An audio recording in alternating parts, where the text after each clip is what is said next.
Hallo ihr liebe Leid, hier ist wieder der Yankee mit Let's Play Illusion of Time auf Pelzig. Ja, in der letzten Episode vorgestern habe ich erzählt, warum eigentlich die ganze Story um die Sklave in Ägypten nichts anderes als antike Propaganda war, um das babylonische Exil erträglicher zu machen. Und um den Leute Heimat schmackhaft zu machen, in der sie 200 Jahre nicht mehr gewesen sind. Heute habe ich mal überlegt, könnte ich möglicherweise ein bisschen was zur Pyramide und Grabbau und Funktion erzählen. Also, dass eine Pyramide Grabmal ist, ist glaube ich jedem bekannt. Aber generell die Pharaonen, die sind mit ganz schön viel Pomp und mit ganz schön viel Prunk bestattet worden. Das hängt aber auch damit zusammen, da voll in die Gegnerei gerannt, dass in der ägyptischen Todesvorstellung halt auch wirklich viel mitgenommen wird im Grab, um sich dort zu repräsentieren. Das ist allerdings nichts Neues. Das gibt es schon wesentlich länger. Ach, sagen wir mal so 3000 vor Christus, wenn wir uns die sogenannte Königsgräber von Ur angucken. Das ist dann sozusagen die sumerische Hochkultur. Da ist durchaus auch sehr viel Prunk mit dabei. Und ich denke, da ist auch schon der ultimative Ausdruck von Prestige, wenn man das so ausdrücken mag, vorhanden. Und zwar sind da auch Diener mit bestattet, teilweise über 80 Diener, die in den Gräbern mit dabei sind. Sprich, die Herrin ist dann in einem extra Kammergrab bestattet und die Diener sind in einem großen Raum davor bestattet. Was ist da bestattet? Die liegen einfach tot dort. Und das hängt damit zusammen, also man hat auch bei deiner Trinkgefäße gefunden, das heißt durchaus die... Oh, hoppla. Jetzt bin ich wieder etwas zu vorschnell rum, ja, aber anscheinend komme ich zu einer Schatztruhe hier. Genau. Sehr schön. Und zwar finden wir hier ein rotes Juwel mal wieder. Perfekt. Okay, allmählich wird es knapp im Inventar. Wir müssen hier sowieso wieder raus. Ja, das Gute bei der Pyramide ist, dass man immer mal wieder in regelmäßige Abstände sich heilen lassen kann. Das ist schon nicht verkehrt. Ja, wie gesagt, bei diesen Königinnengräber von Ur ist es halt wirklich so, dass bei diesen Dienern, die dort in der Vorkammer liegen, dass bei denen Trinkgefäße gefunden worden sind. Und man kann sich das so ein bisschen vorstellen wie der Jonestown-Suizid, der Massensuizid, dass diese Leute dann wahrscheinlich aufgefordert wurden, Gift zu trinken, um ihrer Herrscherin, ihrer Königin in den Tod zu folgen als Dienerschaft. Also wenn das kein Ausdruck von optimalem und ultimativen Prestige ist, dann weiß ich ja auch nicht, wenn man die Macht besitzt, Menschen zum freiwilligen Selbstmord aufzurufen. Aber wie gesagt, das ist nichts Neues. Das gibt es in viele Hochkulturen. Und so wurden natürlich auch Pharaonen dann noch Diener mitgegeben ins Grab. Aber auch die ganze Ausstattung ist halt königlich, weil man muss ja auch mit einem gewissen Prestige ins Jenseits kehren. Und da der Pharao ja eigentlich immer so ein Göttergünstling ist, könnte man sagen, wenn nicht sogar als Göttersohn oder Tochter aufgefasst wird, dann braucht ihr halt auch sein ganze Abzeichen um Pipapo. Gerade mal gucken, jetzt bin ich wieder ein bisschen weitergegangen, als ich wollte. Ich wollte eigentlich noch den unsichtbaren Gegner fertig machen. Aber ich blubber hier schön irgendwo im Nichts rum. Da scheinen auch noch ein paar Unsichtbare zu sein, ne? Jawohl, habe ich euch. Habe ich euch. So. Gut. Ja, ich muss nochmal zurückkehren wegen dem anderen Gegner. Da muss ich auf jeden Fall noch hier. Damit ich die Gegner auch noch erledigt habe. So.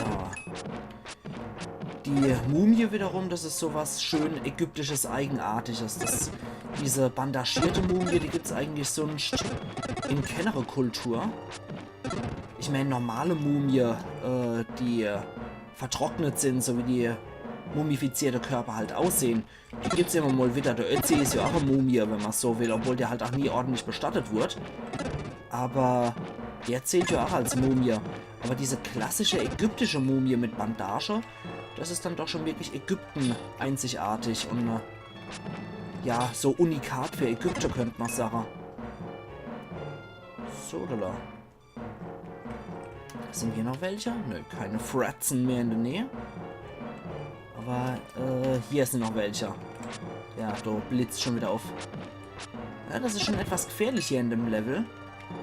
Da neigt man nämlich tatsächlich dazu, solche Gegner zu übersehen. So, zwischendrin nochmal.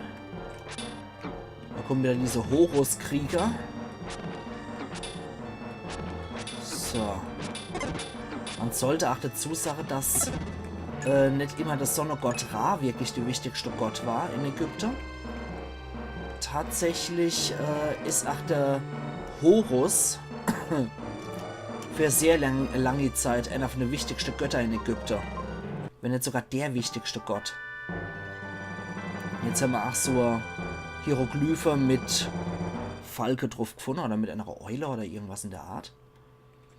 Aber wir müssen hier nochmal reingehen. Ich habe nicht alle Gegner hier erwischt. Und wenn ich schon die rote Juwele nicht vollständig mache, dann mache ich wenigstens die Gegner richtig. So. Hier brauche ich dich. So, die Eule, oder was das ist. Die kommt in der 5. Ungefähr, ich hatte das tolle Tagebuch nicht gebraucht, um ehrlich zu sein. Weil, wenn das sowieso immer nur noch unterschiedlich ist, dann brauche ich ja dieses Tagebuch nicht. Wenn die noch unterschiedlich wären und nicht in der Reihenfolge, ne, dann ist es ja irgendwie logisch. So, ich trinke nochmal einen Schluck.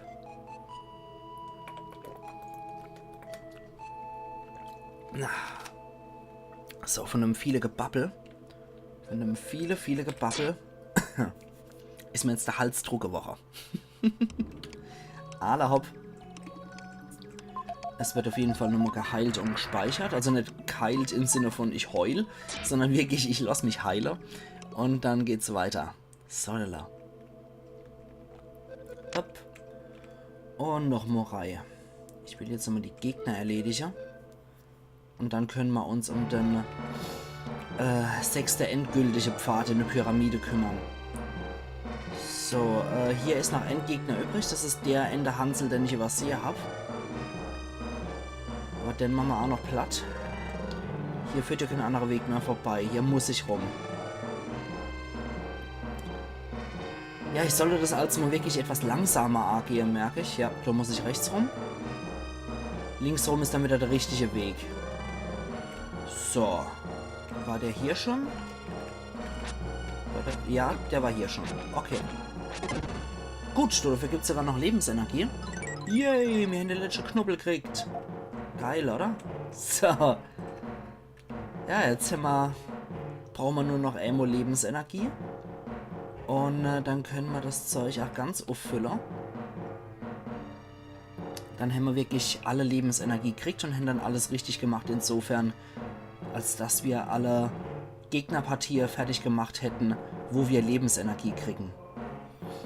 Genau, dann geht es hier ins nächste Gebiet rein wieder. Und du hast ja noch 5 Gegner irgendwo am Leber. Doch dann suchen wir jetzt auch gezielt noch deine Knetköpfe. Gerade mal gucken.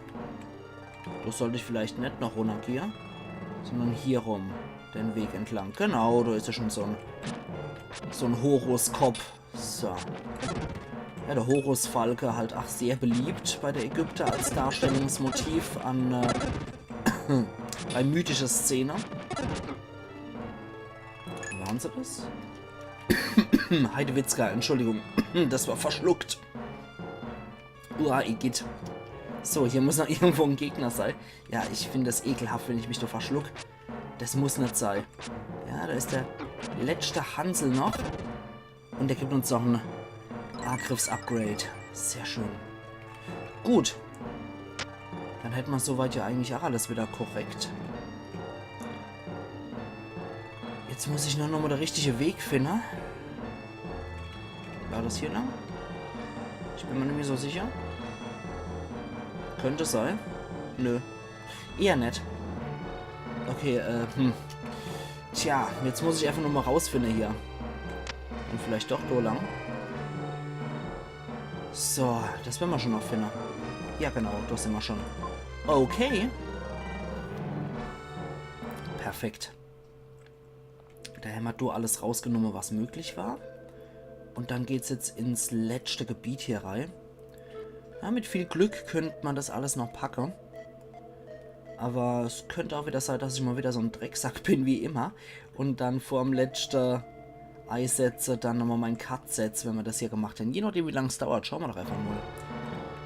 Ich gehe gewohnt verpeilt wie immer dran. Also ich mache nicht extra hier Scheiße, ne?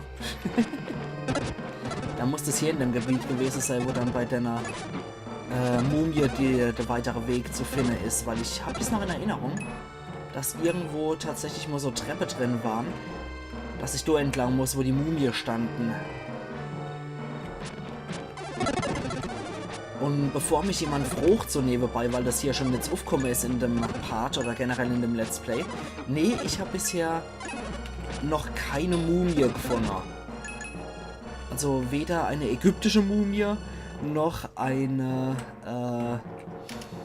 ja, Trockenmumie, könnte man sagen, ne? Sowas Ötzi-artiges. Sowas habe ich leider noch nicht gefunden. Ich sage bewusst leider, weil es mich nämlich auch persönlich sehr interessieren wird, so eine Mumie mal auszugraben und zu erforschen. Das wird mich persönlich auch aus wissenschaftlicher Sicht und aus meiner eigenen Neugierde heraus sehr interessieren. So, komm schon. Kann der eigentlich auch hier? Ja. Okay, wenn der Sache zu sich zieht, dann vibriert er wie Sau. Alles klar, wisst Bescheid. Gut. Du können wir auch lang. Jetzt dann weiter runter. Ich glaube, wir sollten diese Wege erstmal gehen. Ja, das sind wieder die unsichtbare Carlos hier in der Nähe. Keine Ahnung, ich weiß nicht warum, aber ich nenne sie jetzt einfach mal Carlos. Kam jetzt sehr spontan, aber warum nicht?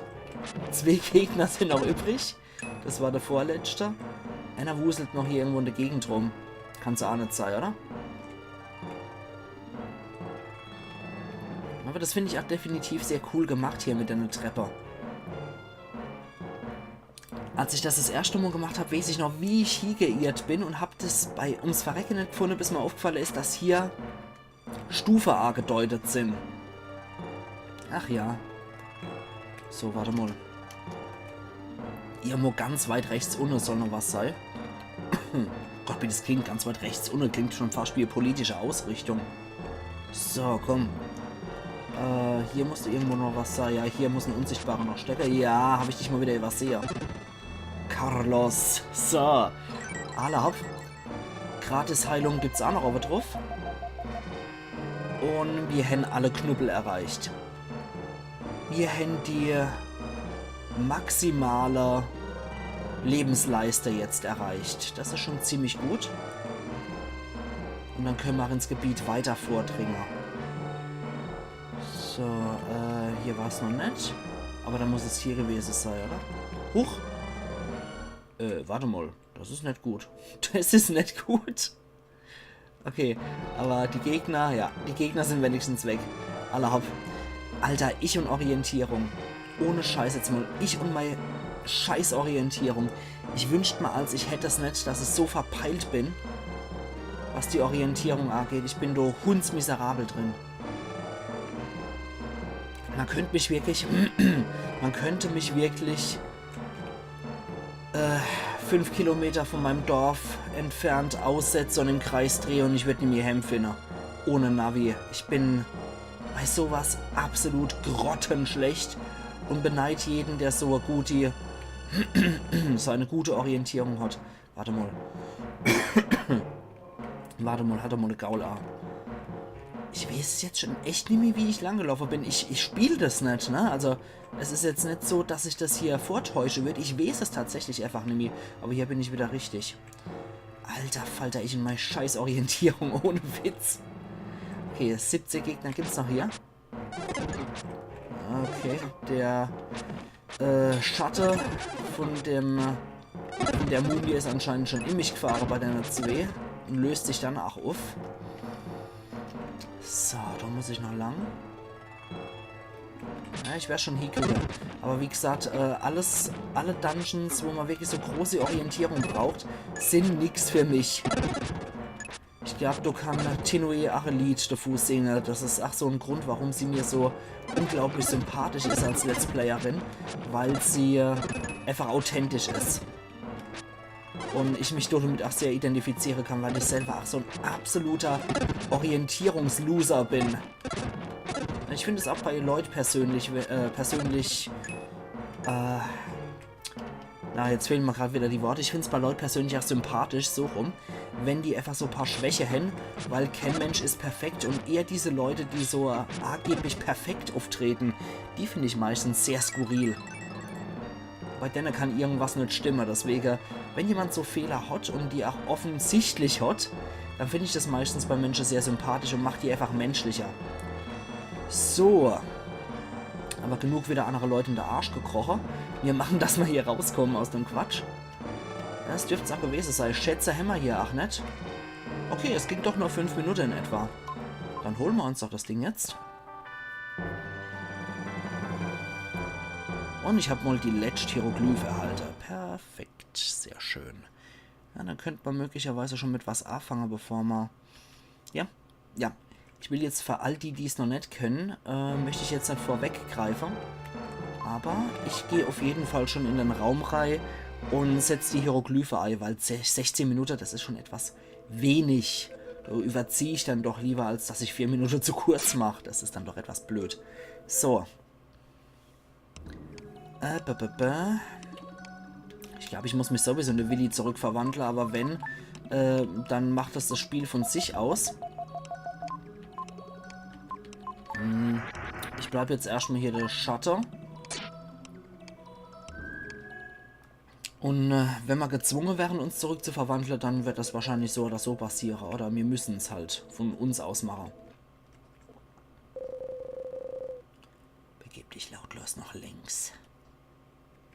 Okay. So ist es gut. Und jetzt nett bewege. So ein höchst sympathischer Gentleman hier in Blau. Ja, wollte gerade sagen, ihr könnt es euch vielleicht vorstellen, es ist der Schakal. Ich kenne deine Geschichte.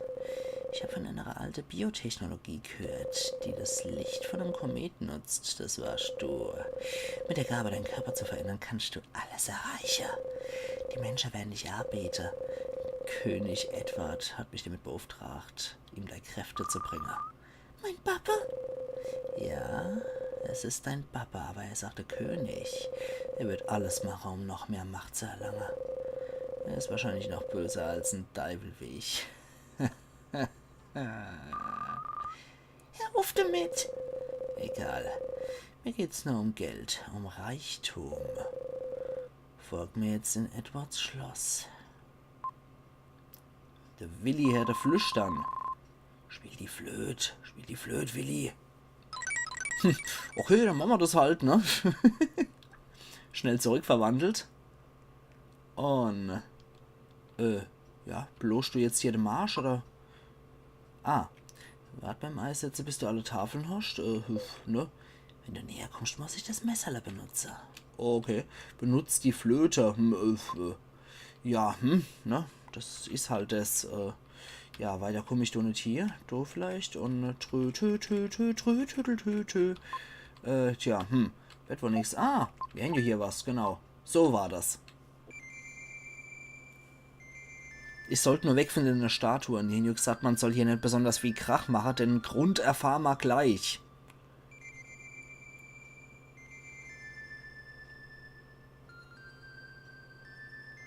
Ist aber auch schön, dass das sich das ganze Stück hier anhört, ne? Ja, auf jeden Fall passiert jetzt was. Das finde ich aber sehr grausame Szene. Ach, wie das dargestellt ist. Und wie er so zusammenbricht. Alter Falter. Kara.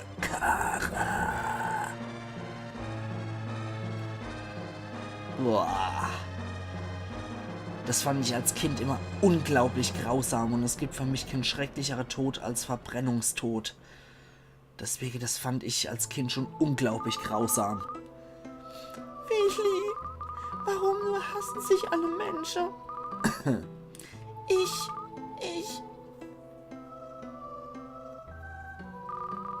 Es tut mir leid, Willi, ich mach immer Ärger. Du machst alles, um die Welt zu retten. Zuerst wollte ich jetzt nur weg vom Schloss. Aber dann habe ich kapiert, dass es um mehr geht. Ich werde helfen, die Sache zu beenden. Lass uns die 5 Statuen finden. Ja, ich fand das, wie gesagt, als Kind schon extremst grausam, weil ich kann mir keinen schrecklicheren Tod vorstellen als so ein Feuertod. Boah, ist das ekelhaft. Die Melodie, die du gespielt hast, wurde ein Schakal zum Verhängnis. Boah, das nimmt mich immer noch mit und ich finde es immer noch abartig grausam. Ich finde es persönlich wirklich extrem brutal und auch wie der sich immer noch davor gerobbt hat und immer noch versucht hat, sein Ziel zu erreichen. Obwohl er eigentlich schon sicher erledigt war, weil wenn erstmal Lichterloh brennt, dann kannst du eigentlich kaum noch irgendwas dagegen machen. Vor allem, wenn das auch noch so Feuer ist, was du nicht auskriegst, so Napalm oder sowas ähnliches. Griechisches Feuer hat es auch früher Käse. Oh, jetzt haben wir wenigstens so eine Knochenhaufe vor uns. Ja, da liegt ja jetzt der Schakal. Aber ich jetzt sage ihr, liebe Leid. Moment, ich sollte mich auch vielleicht wieder in Shadow verwandeln, falls das geht. Ich bin mir nicht so sicher, aber ich glaube, es müsste eigentlich funktionieren. Ich steht an solche Sachen, wir sehen uns übermorgen wieder. Zur Let's Play Illusion of Time auf Pelzig. Och, doch, das will ich. Wo wir dann die letzte Hieroglyphe einfügen werden. Und dann die vorletzte mystische Statue holen werden. Also machen's gut. Und bis übermorgen dann wieder. Alter, es nimmt mich immer noch mit. Ich brauche jetzt auch erstmal kurz die 5-Minuten-Pause hier noch der Aufnahme. Weil, dieses Schicksal mit dem Feuertod, das nimmt mich immer wieder mit. Und mich juckt's auch gerade schon pervers im Nacken. Das ist einfach nur heftig. Okay, die Kara sagt nichts anderes, obwohl ich jetzt als Wassermann hier stehe. Ja, wie gesagt, ich muss das jetzt erstmal selber wieder verdauen. Es gibt so ein paar Passage in solche Spiele, bietet sich auch meiner Meinung nach hier den Cut zu machen, weil, mich juckt jetzt überall im Nacken wieder und ich brauche erstmal ein paar Minuten, um da runterzukommen. Ihr könnt mir auch sehr gerne schreiben, was ihr so von der Szene haltet, weil ich finde es immer wieder extrem grausam und brutal, was hier auch gerade wieder den Charakter vom Spiel ausmacht als düsteres Spiel, wie ich es ganz am Anfang auch schon gesagt habe. Also machen's gut und bis übermorgen dann wieder. Ayan Yankee.